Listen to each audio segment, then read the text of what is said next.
الحمد لله الذي أرسل رسوله بالهدى ودين الحق ليظهره على الدين كله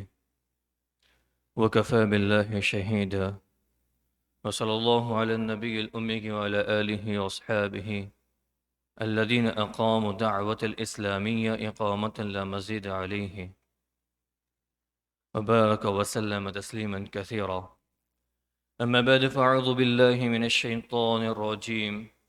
بسم الله الرحمن الرحيم. وإذ قال موسى لقومه إن الله يأمركم أن تذبحوا بقرة،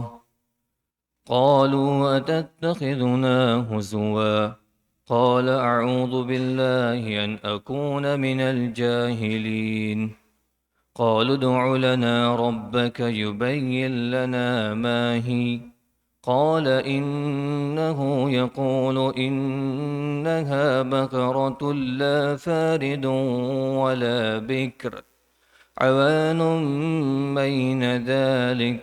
فافعلوا ما تؤمرون. قالوا ادع لنا ربك يبين لنا ما لونها، قال إنه يقول إنها بقرة صفراء فاقع لونها تسر الناظرين. صدق اللہ العظیم.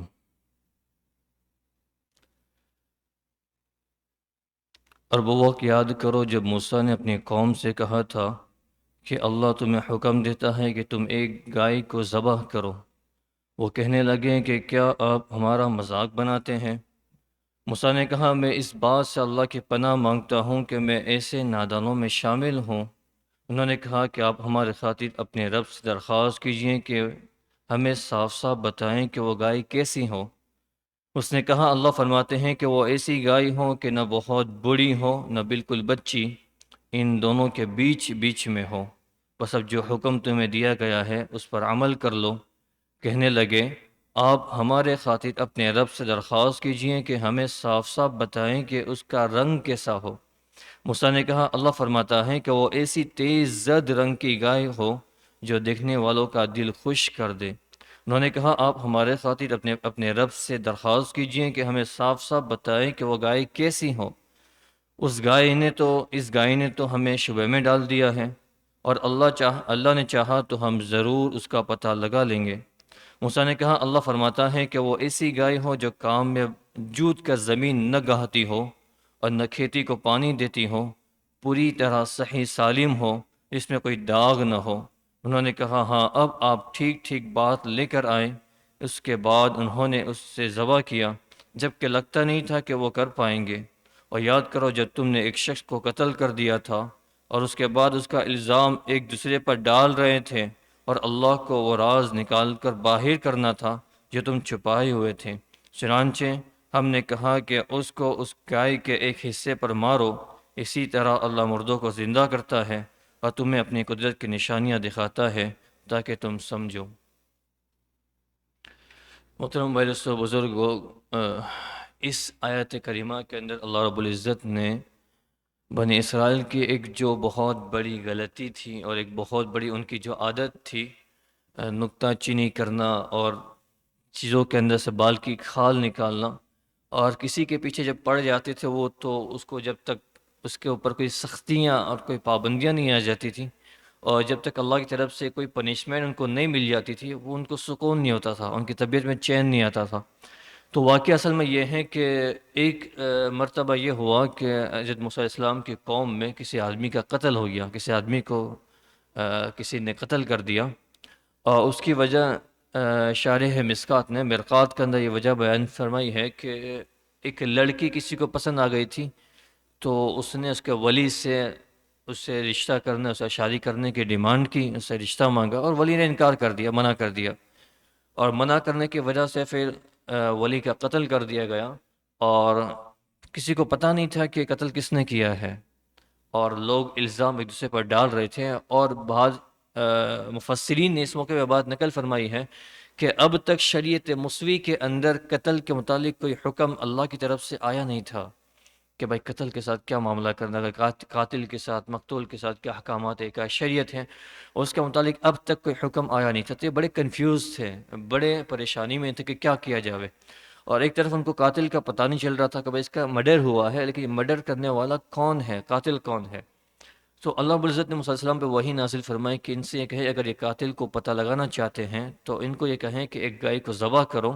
وہ گائے کو ذبح کرنے کے بعد اس کا کوئی عضو جو مقتول ہے، جو آدمی مر چکا، جس کا مرڈر ہوا ہے، اس کے کسی باڈی کے حصے کے ساتھ اس کو لگائے، اس کو مرض کرے، اس کو ٹچ کرے، تو اس سے ان کو پتہ چل جائے گا کہ قاتل کون ہے۔ لیکن جب موسیٰ علیہ السلام نے ان کو اللہ کا حکم سنایا، اللہ کی شریعت ان کو بیان کی، تو اب یہ لوگ اس کے آگے اپنی طبیعت کے مطابق سوال کرنا شروع کر دیے ہیں کہ موسیٰ آپ ہمارے ساتھ مذاق کر رہے ہیں۔ تو اس موقع پر مفسرین نے ایک بڑا نکتہ لکھا ہے، جب کوئی دین کا رہبر آدمی، جب دین جو شریعت ہے، شریعت حضرت موسیٰ علیہ السلام وہ شریعت کے مین کردار تھا، اور جو مین آدمی تھے، اب جب وہ آدمی کوئی اللہ کی طرف سے کوئی حکم بیان کر رہا ہے، اللہ کی طرف سے کوئی مسئلہ بیان کر رہا ہے، اللہ کی طرف سے کوئی شریعت بیان کر رہا ہے، اور اس کے اندر آدمی اب اس کو مذاق سمجھے یا اس کو مذاق میں لے، تو یہ آدمی کی اپنی بہت بڑی بدقسمتی ہے، یہ آدمی کی اپنی بہت بڑی اس کی نافہمی کی وجہ انشاءاللہ۔ تو میں یہ کہہ رہا تھا کہ اگر کوئی آدمی کوئی دین کا بڑا رہبر ہے، اور جس سے دین سمجھی اور سیکھی جاتی ہے، جب وہ دین کے متعلق اور دینی کا کوئی مسئلہ بیان کرے اور سننے والا یہ سمجھے کہ مذاق کر رہا ہے یا یہ ہمارے ساتھ فن کر رہا ہے، تو اس طرح سمجھنا یہ جاہلوں کا کام ہے۔ اور اسی پر حضرت موسیٰ علیہ السلام نے ان کو تنبیہ کی تھی کہ تم کیا مجھے نادان سمجھتے ہو آپ لوگ؟ اور میں اللہ کی پناہ مانگتا ہوں کہ میں اللہ کے مسئلے کے اندر یا کوئی ایسی بات کے اندر جو اللہ کی طرف سے میں آپ کو کہہ رہا ہوں اور اس کے اندر میں جھوٹ سے کام لوں یا مذاق سے کام لوں، یہ میں اللہ سے پناہ مانگتا ہوں ان چیزوں کے اندر۔ اور اس میں بہت بڑا سبق جہاں تک سننے والوں کے لیے ہیں، جہاں تک فالوورز کے لیے ہیں، وہ ایک بہت بڑا سبق کہنے والوں کے لیے بھی ہیں کہ جب وہ کوئی بات کہی جائے تو اپنی جیب سے یا اپنی طرف سے کہنا درست نہیں ہے، جب تک اس کے لیے شریعت میں کوئی ریفرنس، شریعت میں کوئی اس کی دلیل موجود نہ ہو، ان کو کہنے کی پرمیشن نہیں ہے۔ تو اسی طریقے سے جتنی بھی باتیں اب دین کے خاطر سنتے ہیں، کہی جاتی ہے، بولی جاتی ہیں یا سنی جاتی ہیں، اللہ کی قسم ہر ایک کا شریعت سنت کے اندر ریفرنس موجود ہے۔ ہاں، اس کو سمجھنے کے طریقے ہیں، اسے سمجھنے کے لیے بہت سارا پروسیس ہے۔ آدمی کبھی اس کو سمجھ نہیں پاتا تو وہ اس پر نکتہ چینی کرنا شروع کر دیتا ہے، تو یہ اس کی وجہ نہیں ہوتی۔ آدمی کا نہ سمجھ پانا یہ اس بات کی دلیل نہیں ہے کہ کہنے والا غلط بات بیان کر رہا ہے۔ تو میں عرض کر رہا تھا کہ اس میں جب موسیٰ علیہ السلام سے بات کہی گئی کہ آپ ان سے حکم دے کہ یہ گائے کو ذبح کریں، اور گائے کو ذبح کرنے کے بعد وہ گائے کے کسی عضو کو اس مقتول کے ساتھ لگائیں، اس کو ملائیں، اس کو ٹچ کریں،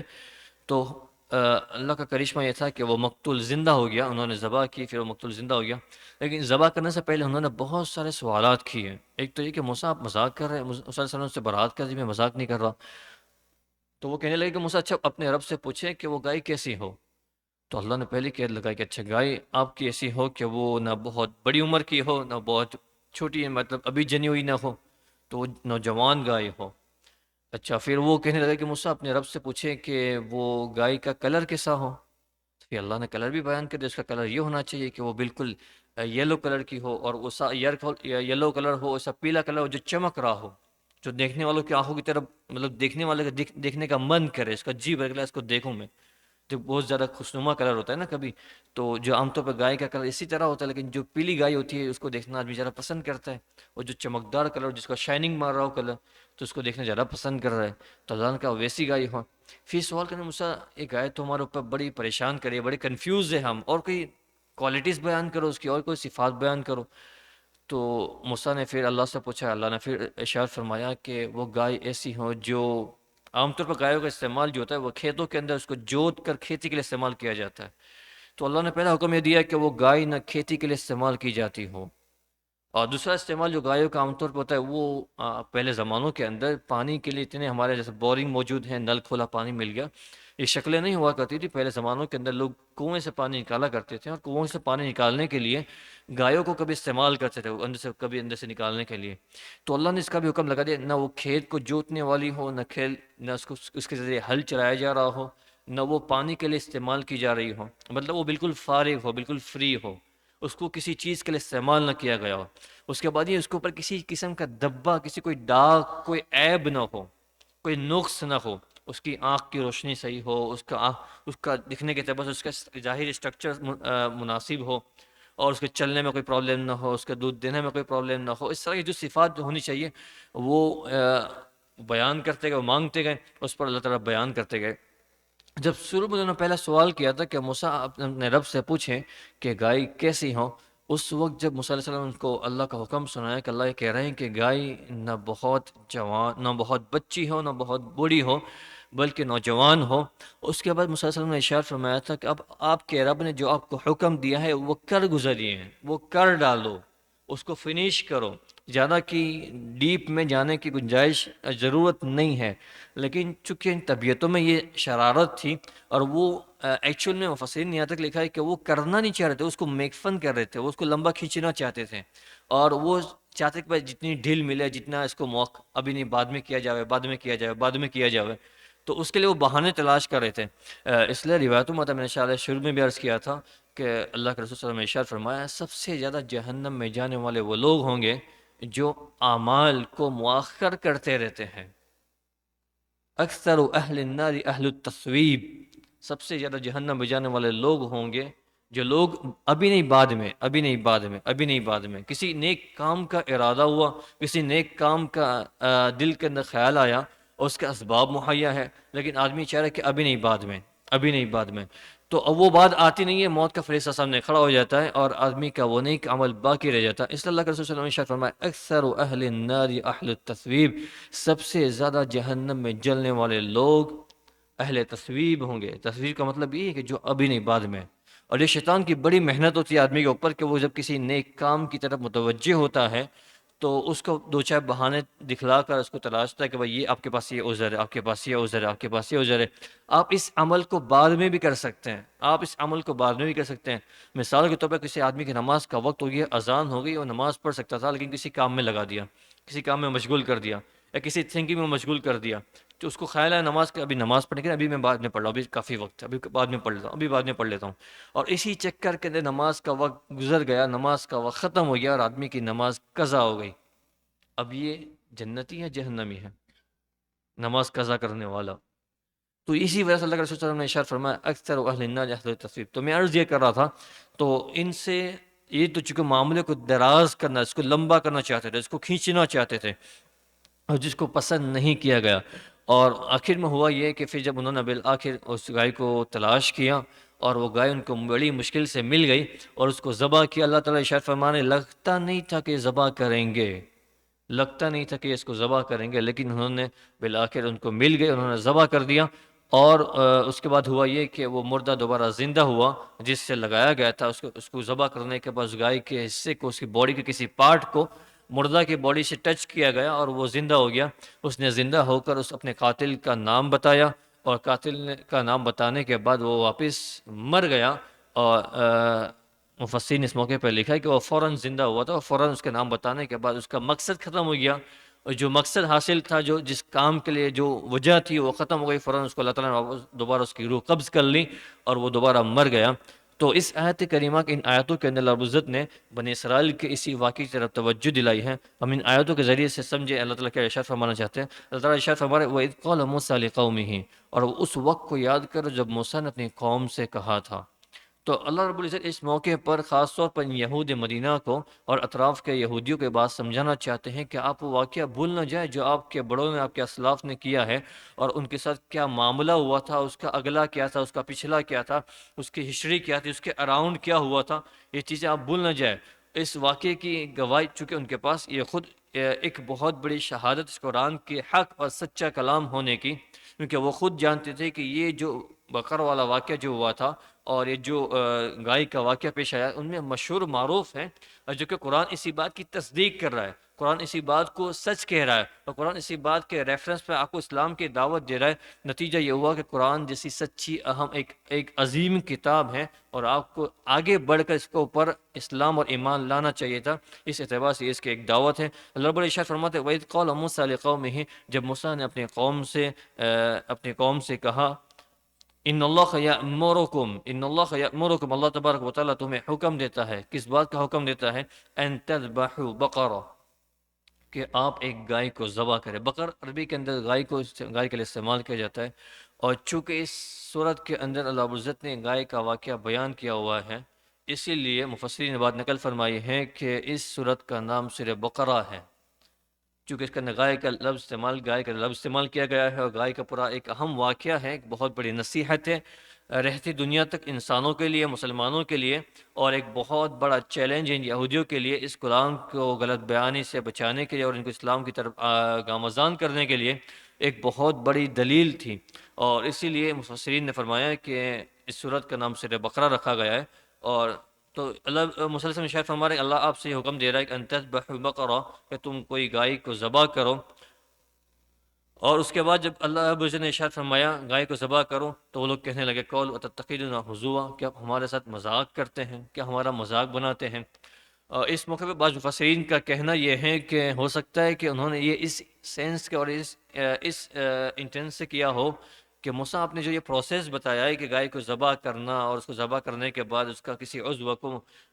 مردہ کی باڈی کے ساتھ لگانا اور اس سے وہ زندہ ہو جائے گا، تو یہ مذاق کر رہے ہیں آپ ہمارے ساتھ، یہ میک فن کر رہے ہیں۔ تو اس میں بعض مفسرین یہ کہہ رہے ہیں چونکہ یہ حکم وہ دیکھ رہے تھے، یہ حکم دے رہا ہے کہ نبی دے رہا ہے، زمانے کا نبی دے رہا ہے، اور نبی لا ينطق عن الهوى ان هو الا وحی یوحی، کوئی نبی اپنی طرف سے کوئی بات نہیں کرتا، وہ اللہ کا حکم بیان کرتا ہے۔ کوئی نبی اپنی جیب سے کوئی بات بیان نہیں کرتا، کوئی جب شریعت بیان کر رہا ہے تو وہ اللہ کا حکم بیان کر رہا ہے، تو ان کو معلوم تھا کہ یہ اللہ کی طرف سے حکم ہے، اس کے باوجود وہ سوال کر رہے ہیں، وہ اس کو مذاق سمجھ رہے ہیں اللہ کی قدرت کو۔ اللہ کے لیے مشکل تھا کہ کسی مردہ کو زندہ کر دیں،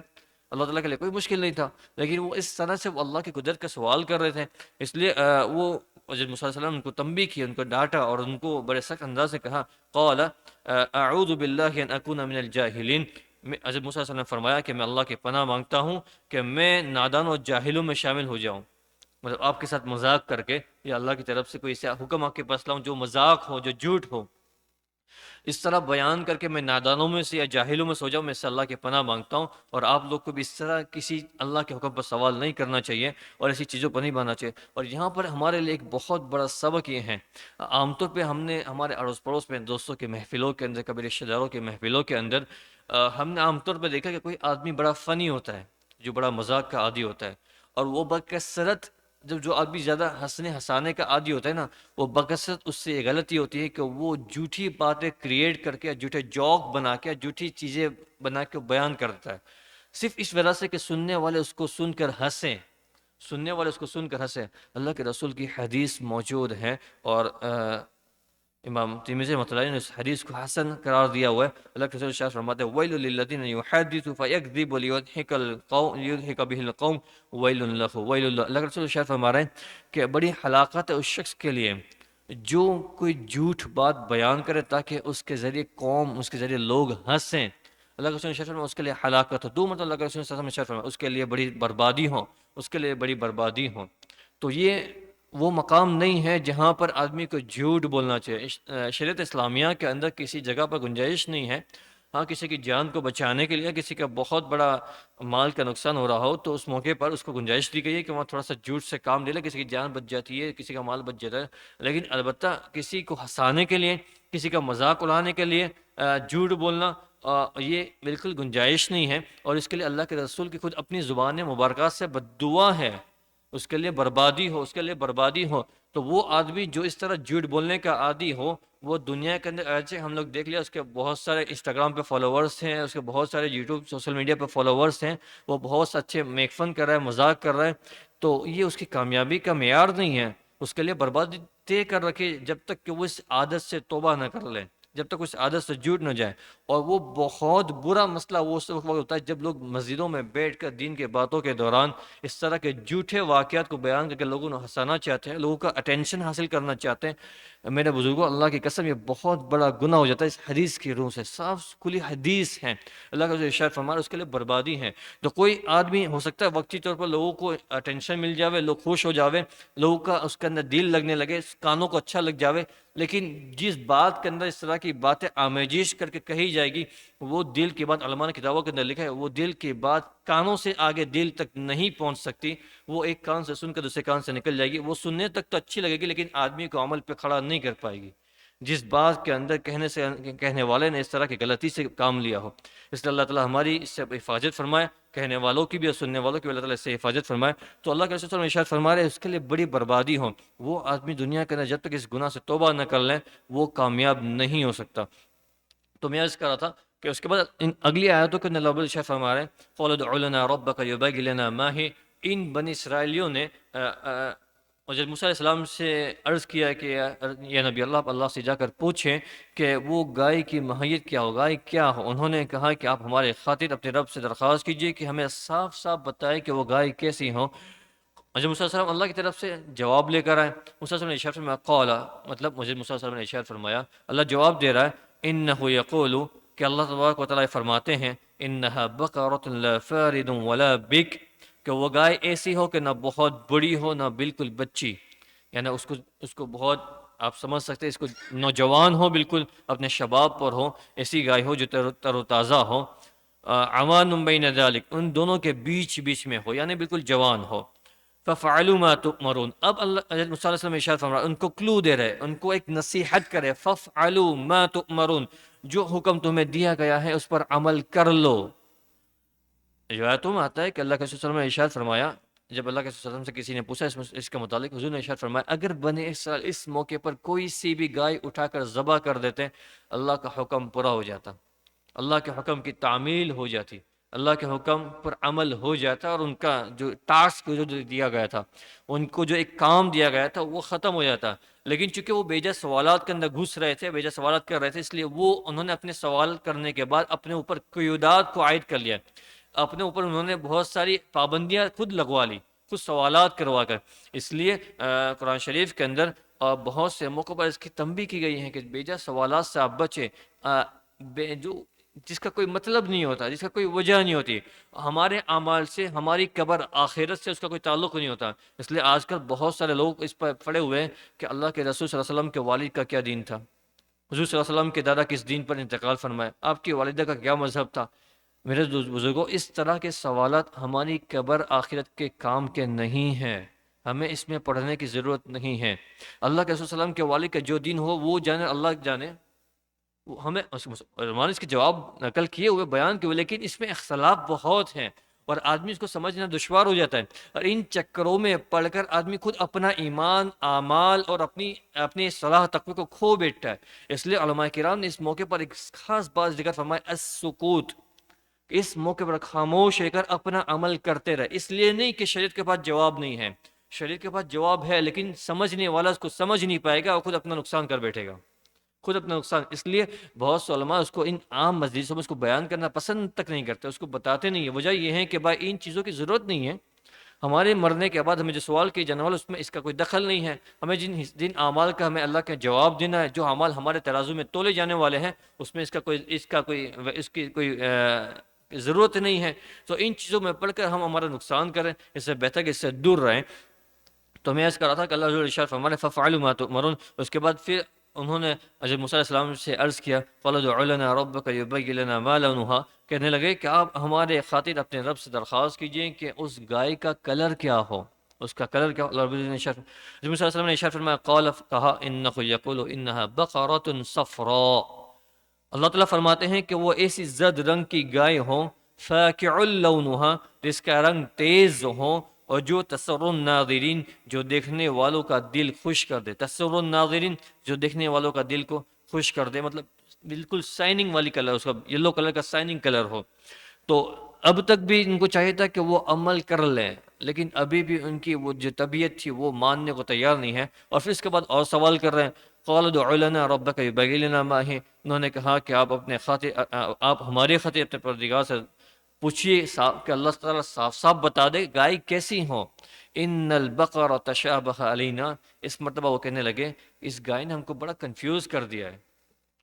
اللہ تعالیٰ نے بڑی کھول کے بیان کر دی، کوالٹیز بیان کر دی، لیکن پھر بھی کہہ رہے کہ اور اللہ سے اور کوالٹیز مانگ رہے، اور صفات مانگ رہے۔ وہ کہہ رہے کہ اس گائے نے ہم کو بڑا کنفیوز کر دیا ہے۔ وَإِنَّا إِن شَاءَ اللَّهُ لَمُهْتَدُونَ، اگر اللہ تعالیٰ پوری کے پوری اچھی صحیح کوالٹیز ہم کو بیان کر دیں تو ہم گائے کو تلاش کر لیں گے. تو وہ اس طرح کے مطلب اپنے کام کو وہ ڈیپینڈ کر رہے تھے اللہ کی صفات کو بیان کرنے پر.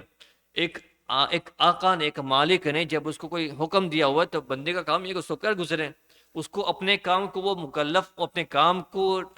ڈیپینڈنٹ نہ بنائے اللہ تعالیٰ پر خود، کہ اللہ تعالیٰ نے اگر ہم کو بتا دیا تو ہم کر لیں گے. تو یہ آدمی کے ایک اچھے اور شریف بندے کی صفات نہیں ہے کہ جب اس کو کوئی حکم دیا جاوے تو وہ اس کے پاس اس کے سوال کرتا رہے اور اپنے جو عمل جس کو حکم دیا گیا اس حکم کو مکلف کر دے، اس حکم کو معلق کر دے، اس کو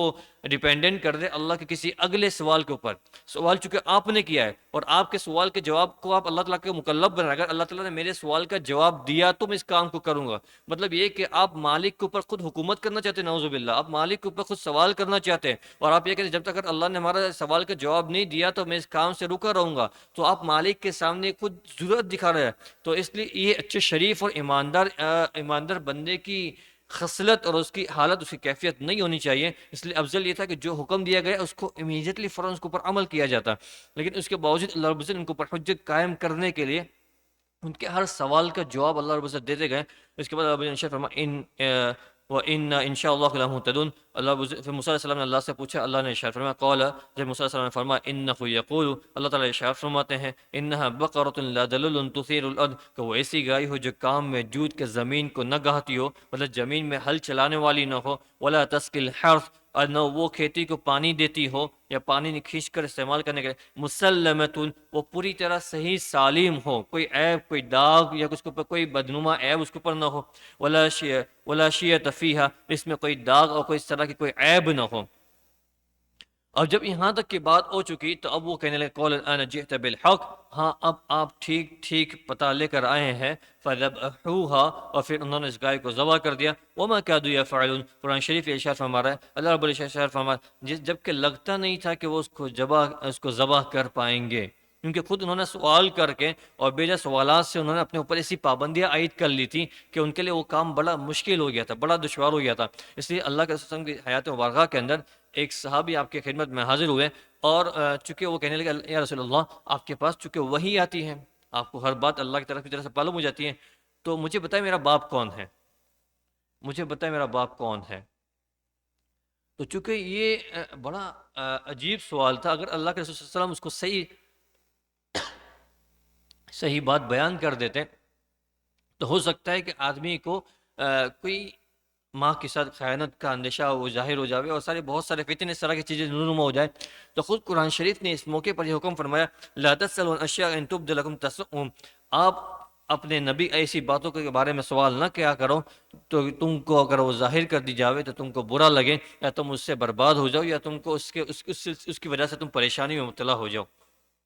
تو قرآن کی اس آیت کے کریمہ کے ذریعے سے اس کے بعد اللہ کے رسول صلی اللہ علیہ وسلم نے خود ارشاد فرمایا کہ اس طرح کے سوالات نہ کیا جائے جس سے خود تم اپنی پریشانی میں پڑ جاؤ. اگر اس موقع پر اللہ کے رسول ان کے سوال کا جواب دے دیتے، ہو سکتا ہے کہ وہ ان کی ماں نے اگر نہ بھی کی ہو تو اس کے بارے میں کوئی ڈاؤٹ پیدا ہو جائے، اس طرح کی چیزیں پیدا ہو جائے. آج ایک نے سوال کیا، کل 2-4 لوگ اور آگے سوال پیدا کر دیں گے اور لوگ اپنی ماؤں پہ جو پاکیزہ رشتہ ہے اس پر ڈاؤٹ کرنا شروع کر دیں گے اور ان پر اس طرح کی بدگمانیاں کرنے لگیں گے. تو اس کے بعد ایک اصول شریعت کے اندر مقرر کر دیا گیا، اور یہ بہت اہم چیز ہے خاص کر ہمارے زمانے کے اندر اور خاص کر ان ملکوں کے اندر، کہ جو حلال چیزیں ہوتی ہیں ان حلال چیزوں کے اندر بیجا اس کے حرام کی ہونے کی تفتیش میں آدمی نہ پڑے. اس لیے مسلم شریف کے اندر کی روایت اللہ کے رسول صلی اللہ علیہ وسلم نے ارشاد فرمایا اذا دخل احدکم علی اخیہ فاطعمه طعاما فلیأکل منه ولا يسأله عنه وإن سقه شرابا فليشرب منه ولا يسأله عنه، کہ جب کوئی تمہارے پاس کوئی تمہارا بھائی تم کو کوئی کھانا پیش کرے تو اس کو کھا لو، اس میں نکتہ چینی سوالات پیدا نہ کرے. جب تمہارا کوئی بھائی تم کو پانی پلائے، کچھ پلائے تو اس کو پی لو، اس میں بیجا سوالات نہ کرو. اس حدیث کا اصل میں پس منظر یہ ہے کہ ہوتا یہ کہ آدمی جب کوئی مسلمان آدمی، جو کہ حدیث مبارکہ جو بیان فرمائی گئی ہے وہ صحابہ کے زمانے کے اندر تھی، اور صحابہ سارے کے سارے عدول ہیں، صحابہ کے سارے آصف ہیں اور سارے کے سارے محفوظ ہیں اور سارے کے سارے گناہوں سے پرہیز کرنے والے ہیں. محفوظ وہ خود انبیاء کی ذات ہوتی ہیں، صحابہ محفوظ نہیں ہوتے، صحابہ سے گناہ ہو جاتے ہیں لیکن پھر بھی وہ صحابہ گناہوں سے اوائڈ کرنے والے، اس سے بچنے والے ہیں. تو یہ بات اس زمانے میں کہی جا رہی تھی کہ جب تمہارے پاس کوئی آدمی، کوئی تمہارا بھائی، کوئی تمہارا دوست، مطلب کہ مسلمان ہو، اسلام کو ماننے والا ہو اور دیندار ہو، وہ آدمی تم کو جب کوئی کھانا پیش کرے تو پھر آدمی اس پہ سوال کرے کہ یہ کہاں سے گوشت لے کر آئے تھے آپ، اس کو کس نے ذبح کیا ہوا ہے، یہ ہینڈ سلوٹر ہے، مسین سلوٹر ہے، آپ نے اس کو کہاں دیکھا، کون سے فارم سے خریدا گیا، اس کے اوپر ایچ ایم اے ہے یا نہیں ہے، یہ اس طرح کی چیزیں. یہ چیزیں شریعت اتنی مشکل نہیں ہے، اتنے اور اتنی آسان بھی نہیں جتنے آج کل لوگ بنا رہے ہیں. کل بسم اللہ وکل، جو اس سے بسم اللہ پڑھ لو اور کھا لو، اتنی آسان بھی نہیں ہے. ایک درمیانی چال چلنی ہے. اگر کوئی آدمی، کوئی مسلمان ہے، کوئی دیندار آدمی ہے، وہ آپ کے سامنے کوئی کھانا پیش کر رہا ہے، وہ گواہی دے رہا ہے اس کے حلال ہونے کی، یہ آپ کے لیے انف ہے، یہ آپ کے لیے کافی ہے. شریعت کا مسئلہ سنیں، اگر اس کے باوجود آپ نے وہ کھا لیا اور ایکچوئل میں وہ حرام تھا تو اس کا گنہگار آپ نہیں، وہ ہوگا. اس کا وبال آپ پر نہیں، اس پر ہے، چونکہ اس نے شہادت، اس نے گواہی دی تھی. آپ کو ان چیزوں میں پڑھنے کی ضرورت نہیں ہے. جب کوئی مسلمان آپ کو کسی چیز کا حلال ہونا بیان کر دے تو یہ آپ کے لیے انف، آپ کے لیے کافی ہو جائے. اس کے بیجا سوالات، عام طور پہ اس کا آدمی کا آج کل مزاج بنا ہوا ہے نا، جو بیجا سوالات ہوتے ہیں، یہ کہاں ذبح کی گئی تھا اور کون سے فارم سے خریدا گیا اور کیا چیزیں، اتنی ساری چیزیں. ہاں اگر کوئی آدمی مشکوک ہے، آدمی سامنے دیندار نظر نہیں آ رہا ہے، کوئی چائنیز پیپل، اس طرح کوئی آدمی ہے جس کا کوئی حلال حرام سے کوئی اس کا تمیز، کوئی وابستہ نہیں ہے، یا کوئی نان مسلم ہے، آپ وہاں بالکل تحقیق کریں، وہاں بالکل پوچھیں بھائی کس فارم سے آپ نے خریدی ہے، کس نے ذبح کیا ہوا ہے. کیونکہ وہاں آدمی کا سچا ہونا یا اس کا حلال کا، اس کے اندر اہمیت اور امپورٹنس ہونا یہاں پتہ نہیں چلتا، یہاں معلوم نہیں ہوتا. تو شریعت نے یہاں مکلف بنایا کہ ہاں اگر آپ نے کھا لیا بغیر تحقیق کے، آپ گنہگار ہیں. یہاں کو تحقیق کرنا ضروری ہے. لیکن جہاں مسلمان جو ایماندار دیندار بندہ آپ کو بیان کرتے ہیں، وہاں آپ کو تحقیق کرنے کی ضرورت نہیں ہے. ایک بہت بڑا سبق ان آیاتوں کریمہ کے ذریعے سے اللہ رب العزت نے ہم مسلمانوں کو رہتی دنیا تک سکھایا ہے. اور صرف کھانے کے مسئلے میں نہیں ہے، یہ پہننے کے مسئلے میں بھی ہے. لوگ ریشم کا کپڑا استعمال کرتے ہیں، اس طرح کی چیز استعمال کرتے ہیں. اور جتنی زندگی گزارنے کا جو بھی طریقہ ہے، آدمی کا سواری کرنا، چیزیں خریدنا، اس کو بیچنا، اور جو بھی اس طرح کی چیزیں ہیں، اس کے اندر یہی طریقہ ہے. آدمی زیادہ اندر گھس کر اس کو بال کی کھال نکالنے کی کوشش کرتا ہے، وہ اپنے اوپر خود پابندیاں عائد کر رہا ہے، جس سے بنی اسرائیل نے نفرت کیا تھا. تو اس سے اوائڈ کرے، اس سے بچے. اور اس کے بعد والی آیتوں کے اندر اللہ رب العزت نے اس واقعے کی اصل وجہ کو بیان کیا ہوا ہے کہ وجہ کیا ہوئی تھی، اس گائے کو ذبح کرنے کا حکم کیوں دیا گیا تھا، اور اس گائے کے بارے میں اتنا سارا جو ان سے کیا گیا وہ کیوں ہوا تھا، اس کی وجہ بیان فرما رہے ہیں. وَإِذْ قَتَلْتُمْ نَفْسًا، اور یاد کرو جب تم نے کسی شخص کو قتل کر دیا تھا، فَادَّارَأْتُمْ فِيهَا، اور تم اس کا الزام ایک دوسرے پر ڈال رہے تھے. واللہ مخرج ما کنتم تکتمون، اور اللہ تعالیٰ کو وہ راز نکال کر باہر کرنا تھا جو تم چھپائے ہوئے تھے. فقلنا اضربوا ببعضها، تو ہم نے کہا اس مقتول کو اس گائے کے ایک حصے پر مارو، یعنی گائے کا جو جزو ہے اس کو مقتول کے کسی عضو سے ملاؤ، اس کو ٹچ کرو. کذالک یحیی اللہ الموتى، اسی طرح اللہ تعالیٰ مردوں کو زندہ کرتا ہے. ویریکم آیاتہ، اور تم کو اپنی قدرت کی نشانیاں دکھاتا ہے. لعلکم تعقلون، تاکہ تم سمجھو، تاکہ تم اس سے عبرت حاصل کرو. تفسیر مظہری کے اندر صاحب مظہری نے اس موقع پہ بات نقل فرمائی، چونکہ اس امت کو ایک سبق دینا تھا. جس طرح بنی اسرائیل نے بیجا سوالات کر کے اپنے اوپر پابندیاں عائد کر لی، اپنے عمل کو بڑا مشکل بنا دیا، اے امت مسلمہ آپ کو یہ حکم دیا جا رہا ہے کہ آپ اس طرح کے بیجا سوالات میں پڑھ کر اپنے اوامر کو مشکل نہ بنانا، اپنی عبادتوں کو اور اپنے چیزوں کو مشکل نہ بنانا. یہی وجہ ہے کہ پہلے اللہ رب العزت نے ان واقعے کو بیان کر دیا، پھر اس کی وجہ کو مؤخر کر دیا، اس کی وجہ کو پھر بعد میں بیان کیا. ورنہ ہونا تو یہ چاہیے تھا کہ جو وجہ بیان کی گئی آخری آیتوں کے اندر اس کو پہلے بیان کرتے. لیکن تفسیر مظہری کے اندر صاحب مظہری نے اس بات کو نقل فرمایا کیونکہ اس امت کو اس سبق دینا تھا کہ آپ اس طرح کے سوالات سے بچے، اپنے آپ کو دور رکھیں، جس سے ذریعے آپ کے دین پہ عمل کرنا. اور نتیجہ یہ ہوتا ہے جب آدمی اس طرح کی چیزوں کے اندر پڑھتا ہے اور وہ آدمی اکثر اعمال سے دور ہو جاتے ہیں، وہ اکثر آدمی عبادتوں سے دور ہو جاتے ہیں. جو اس طرح کی چیزوں کے اندر پڑھتے ہیں نا، جو بہت سارے سوالات کے اندر لگے رہتے ہیں کہ اس حدیث کے اندر یہ بات ہے، اس حدیث کے اندر یہ بات ہے، اور اس کے سارے اصول و ضوابط کو سمجھے بغیر وہ حدیثوں کو لے کر پیش کرتے ہیں کہ اللہ کے رسول نے رفع یدین اس موقع پر کیا ہے، اس موقع پر نہیں کیا ہے. وہ دونوں حدیثوں پر عمل کرنا چاہتے، کبھی اس پر کبھی اس پر، اور اس طرح کے اوپر وہ چیزوں سے پھر وہ اعمال سے دور ہو جاتے ہیں، پھر ان کو اس اعمال کی توفیقوں سے باہر نکل جاتے ہیں. ٹوپی کے مسئلے کے اندر اور موضوع پر مسح کرنے کے مسئلے کے اندر اس طرح کی جو چیزیں وہ علماء کے حوالے کر دیں. آپ ان سے بات کو سیکھ لیں، سمجھ لیں. آپ نے صحیح کیا تو آپ کو اس کا ثواب مل جائے گا، آپ نے اگر غلط کیا تو گناہ آپ کا ان کے سر پر بھی جائے گا. آپ کا گناہ ان کے سر پر بھی جائے گا۔ اور آپ کی ذمہ یہ تھا کہ آپ اس کو اچھی طرح معلوم کر لیں، سیکھ لیں، کسی بھروسہ مند عالم کے ذریعے سے آپ نے کر لیا، آپ کی ڈیوٹی ختم ہو گئی، آپ کی جاب ختم ہو گئی، تو یہ آپ کی ذمہ داری تھی۔ تو یہ ایک اصول ہے، ایک شریعت نے جو سکھایا گیا اس کی آیت کریمہ کے ذریعے سے کہ آدمی اس طرح کی چیزوں سے اپنے آپ کو بچائے۔ اور ان آیت کریمہ کے اندر اور ایک بات یہ بتائی گئی تھی کہ بہت سے اس زمانے کے اندر اگر آپ نے دیکھا ہو جو لوگ دوسری لائف کے منکر ہیں، وہ لوگ چاہتے ہیں ہماری یہ one and only one chance ہے دنیا، یہ ہماری زندگی، یہ صرف ایک چانس ہے، اس کو جیسے چاہے ویسے جی لو، جہاں جینا ہے وہاں جی لو، جہاں جو کھانا ہے وہاں کھا لو، جہاں منہ مارنا ہے وہاں منہ مار لو، جس طرح زندگی گزارنے گزار لو، جانوروں کی طرح زندگیاں ان کی گزر رہی ہیں۔ وہ اس کے مرنے کے بعد دوبارہ زندہ ہونے کے قائل نہیں ہے، وہ انکار کر رہے، وہ اس کو ایکسیپٹ نہیں کر رہے۔ خود قرآن شریف کے اندر بنی اسرائیل کے اس واقعے کے ذریعے سے اللہ رب العزت نے مثال قائم کر دی، کوئی انکار کرنے والا اس بات کو انکار نہ کرے، ہم مردوں کو زندہ کرتے ہیں،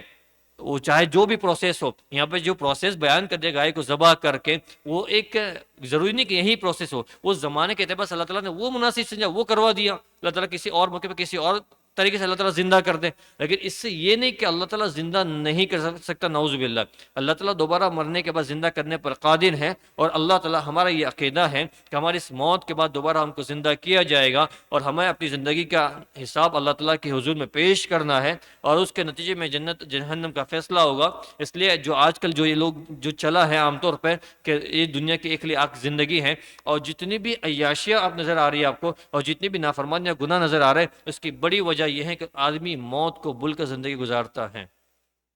اس کی بڑی وجہ یہ ہے، اگر آدمی یہ سمجھے کہ میرا یہاں پہ گزر وقتی طور پہ مختصر ہے، میری منزل قبر ہے، میرا مقصد آخرت ہے۔ اللہ کے رسول صلی اللہ علیہ وسلم سے ارشاد فرمایا گیا، جب صحابہ نے باتیں پیش کی تھی کہ رسول اللہ یہ کیسر و کسرا، اور اس زمانے جب اللہ کے رسول صلی اللہ علیہ وسلم مدینہ کے اندر موجود تھے، جب اسلامی ریاست قائم ہو چکی تھی اور اسلامی کنگڈم اللہ کے رسول صلی اللہ علیہ وسلم نے بنیاد رکھ دی تھی، اور حضور صلی اللہ علیہ وسلم اس کے کنگ تھے، اس کے بادشاہ تھے مدینہ کے اندر، اس کے باوجود آپ کی زندگی ایسے گزر رہی تھی جسے آپ کے پیٹ پر پتھر بندھے ہوئے ہیں، آپ کو 3 دن تک کھانا نہیں ملا، آپ کی کئی راتیں بغیر کھانے کے گزر گئی، تو اس کے باوجود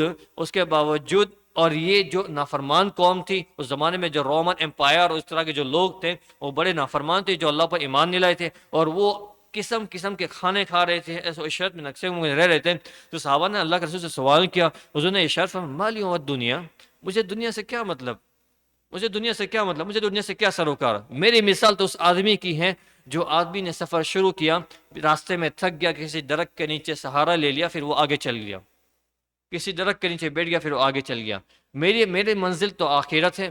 میری منزل قبر ہے، مجھے وہاں پہنچنا ہے۔ دنیا میں ہمیں کیا مقصد، ہماری کیا ضرورت؟ ہاں، جو وقتی طور پہ جو سہارا ضرورت حاصل تھی، وہ درخت کے نیچے بیٹھ کر، درخت پہ نیچے بیٹھنے کی جو مدت ہے آپ جان سکتے، وہ کوئی ہوتی نہیں لمبی چوڑی سالوں سال کی، وہ مختصر آدمی بیٹھتا ہے۔ جیسے ہم لوگ سفر کرتے ہیں تو ہم راستے میں کبھی آن روٹ پر رکتے ہیں، کبھی پیشاب پاخانے کے لیے، کھانے کے لیے، تو کتنا رکتے ہیں وہاں پر؟ 4-5 دن رک جاتے، مہینہ 2 مہینہ رک جاتے، نہیں، مختصر تو 1-2 گھنٹہ ہو گیا، ختم ہو گیا، آگے چل دیے۔ تو مسلمانوں کی زندگی گزارنے کا یہی طریقہ اللہ کے رسول صلی اللہ علیہ وسلم نے امت کو سکھلایا تھا کہ مجھے دنیا سے کیا سر ہوگا، مجھے دنیا کی کیا مطلب ہے۔ اور یہی نبی جن سے اللہ کے رسول اللہ علیہ وسلم نے ارشاد فرمایا، اگر آپ چاہیں تو اس احد پہاڑ کو ہم سونے کا بنا دیں جو آپ کے ساتھ چلا کرتے ہیں، اور اتنا مال آپ کے سامنے لا کر رکھ دیا جاوے جو آپ اس کو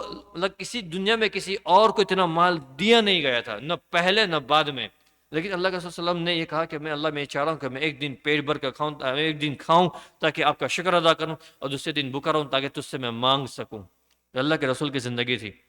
ایک آخری بات ذہن میں آ گئی، عرض کر دوں، اس کے بعد میں اپنی بات ختم کر دوں۔ ایک مطلب اللہ کے رسول صلی اللہ علیہ وسلم دوپہر کے وقت میں اپنے گھر سے باہر نکلے ہیں، اور بڑی بھوک کی وجہ سے بڑے پریشان تھے، گھر میں دیکھا کھانے کے لیے کچھ نہیں ہے۔ اللہ کے رسول صلی اللہ علیہ وسلم گھر سے باہر آئیے، دوپہر کی بڑی گرمی، سخت گرمی کے موسم ہے، آپ اگر باہر آئیے، آپ نے دیکھا راستے سے ابوبکر صدیق رضی اللہ تعالیٰ عنہ چلتے ہوئے آ رہے ہیں، آپ نے پوچھا ابوبکر کیا وجہ اس موقع پر؟ کوئی عام طور پر باہر ہوتا نہیں ہے، عام طور پر جب دوپہر میں بہت زیادہ گرمی ہوتی ہے تو لوگ کھا کر سو جاتے ہیں، ظہرانے کے بعد وہ لوگ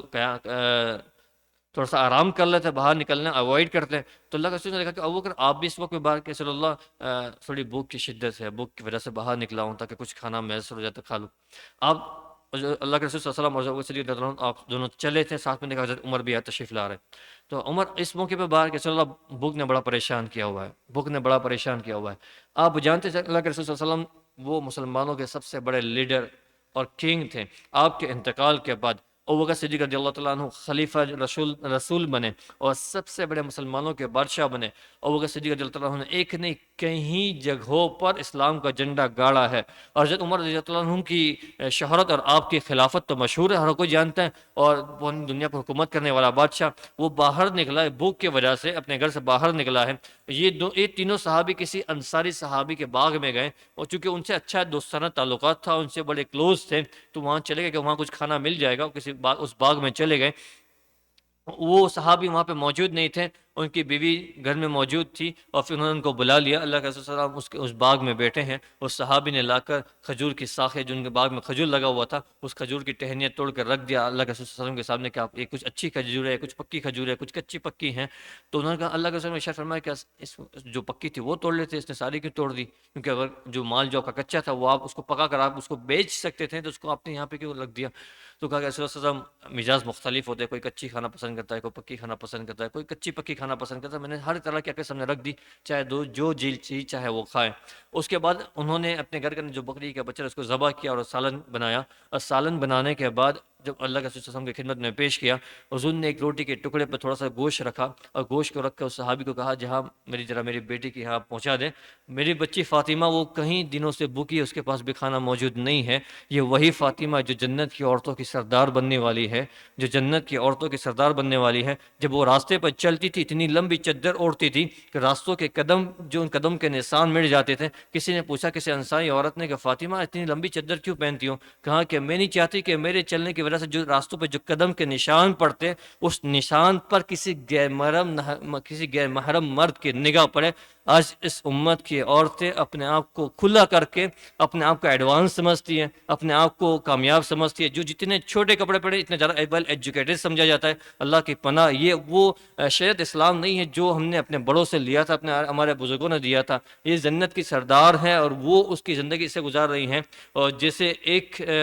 غریب قسم کی مسکین عورت کی طرح گزار رہی ہیں۔ اس لیے دوستو بزرگوں، میں آخر میں دو چار باتیں بطور نصیحت کے عرض کر رہا تھا کہ یہ دنیا کے اندر آدمی کی زندگی بڑی مختصر ہے، اور یہاں کی زندگی ختم ہونے والی، آدمی اس کو مقصد بنا کے زندگی گزارے تو آدمی کے لیے جینا آسان ہو جاتا ہے۔ اگر آدمی دنیا کو مقصد بنا کر جیتا ہے، دنیا تو ہاتھ آنے والی نہیں ہے، نتیجے میں آخرت کو وہ کھو دیتا ہے، آخرت کا نقصان کر لیتا ہے۔ اس لیے ہماری ماں بہنوں سے بھی گزارش ہے، اپنے آپ کو چھپائے، چھپانے میں آپ کی عزت ہے، آپ کا احترام ہے، اور آپ کو لوگ امت سر آنکھوں پر رکھے گی۔ جتنا آپ اپنے آپ کو انکور کرے گی، آپ کو کھولے گی، اتنا گندی نگاہوں سے، گندی نظروں سے دیکھی جائے گی، اور آپ کی عزت میں، آپ کی عظمت میں کمی آئے گی۔ اللہ تعالی ہم لوگ کہنے سننے سے عمل کی توفیق عطا فرمائے، اور جو باتیں کہی گئی ہے، جو سنی گئی ہیں، اس پر ہمارے لیے عمل کرنا آسان فرمائے۔ وآخر دعوانا الحمد للہ رب العالمین، سبحان ربک رب العزۃ عما یصفون، وسلام علی المرسلین، والحمد للہ رب العالمین، آمین برحمتک یا ارحم الراحمین۔